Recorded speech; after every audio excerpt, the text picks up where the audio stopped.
सर्वांना नमस्कार. आज आपण केळी टिकवण्याचे घरगुती काही ट्रिक्स किंवा उपाय पाहणार आहोत. बघा, उन्हाळ्याच्या दिवसामध्ये गरमीमुळे तापमान खूप वाढते. त्यामुळे खाण्यापिण्याच्या काही ज्या वस्तू आहेत त्या लवकर खराब होतात. त्यापैकीच एक वस्तू आहे केळी. ही जी केळी आहे ती जास्त दिवस गरमी सहन करू शकत नाही. जास्त जर त्यांना गरमीमध्ये आपण या हवामानामध्ये ठेवले तर ती लवकर खराब होतात, काळी पडतात आणि मग आपल्याला त्यांचा काही वापर करता येत नाही, आपल्याला फेकून द्यावी लागतात. आणि ती केळी आपण फ्रीजमध्ये सुद्धा ठेवू शकत नाही. मग आपण ही केळी टिकवण्यासाठी काही उपाय करू शकतो. ही जर केळी आपल्याला जास्त दिवस टिकवायची असतील तर ती आपण एक वेगळ्या ट्रिक्सने जास्त दिवस टिकवू शकतो आणि तिचा वापर करू शकतो.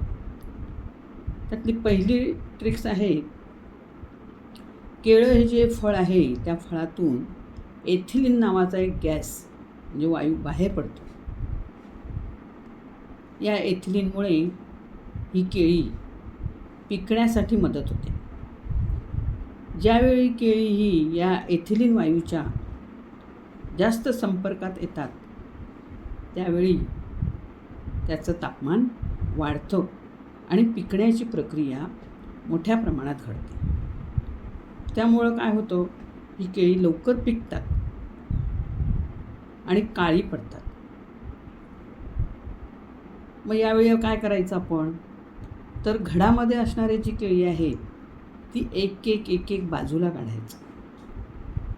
त्यामुळं काय होतं, या एथिलीन वायूचा असर थोडा कमी होतो आणि केळी हळूहळू पिकायला मदत होते.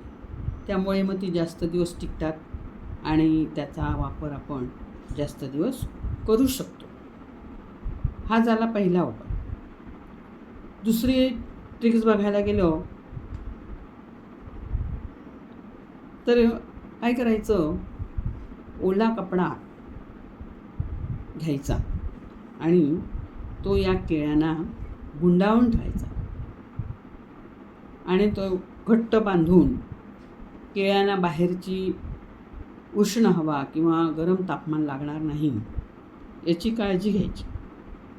त्यामुळे काय होतं, हा जो एथिलीन वायू आहे तो बाहेर पडायला अडथळा निर्माण होतो या ओलाव्यामुळे, या ओल्या कापडामुळे. आणि सतत या ओल्या कापडावर आपण थोड्या वेळाने पाणी मारत राहायचं, म्हणजे जेणेकरून ते कापड लवकर वाळणार नाही याची काळजी घ्यायची. आणि त्यामुळे ती केळी जास्त दिवस टिकतात, हळूहळू पिकतात आणि मग त्याचा आपल्याला योग्य प्रकारे हवा तेव्हा वापर करता येईल. जी केळी आहेत ती वाया जाणार नाही. ही आहे दुसरी ट्रिक्स. आता तिसरा अजून एक आपल्याकडे उपाय आहे.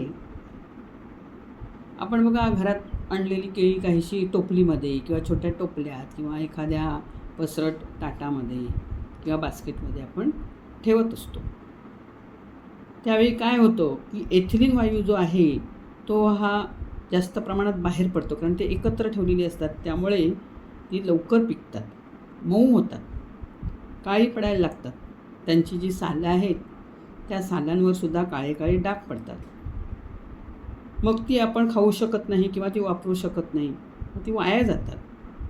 मग हे होऊ नये म्हणून आपण काय करायचं, एखादा स्टँड किंवा दोरी यांना ही केळी टांगून ठेवायची. त्यामुळे काय होतं, ही केळी हवेच्या संपर्कात कमी राहतात आणि पिकण्याची जी प्रक्रिया आहे ती मंदावते. त्यामुळे जास्त काळ ही केळी मग टिकू शकतात. त्याचप्रमाणे सावलीत मोकळ्या हवेतसुद्धा आपण त्यांना ठेवलं तर ती जास्त काळ टिकतात. जास्त गरमी, ऊब लागणार नाही ऊन लागणार नाही याची आपण काळजी घ्यायची आणि त्यामुळे ही केळी आपल्याला जास्त दिवस आपण वापरू शकतो, टिकू शकतो. अशा प्रकारे आपण आपल्या या घरगुती उपायांमधून या केळ्यांचा आपल्याला जास्त दिवस वापर करता येईल आणि ती जास्त काळ आपल्याला टिकवताही येतील.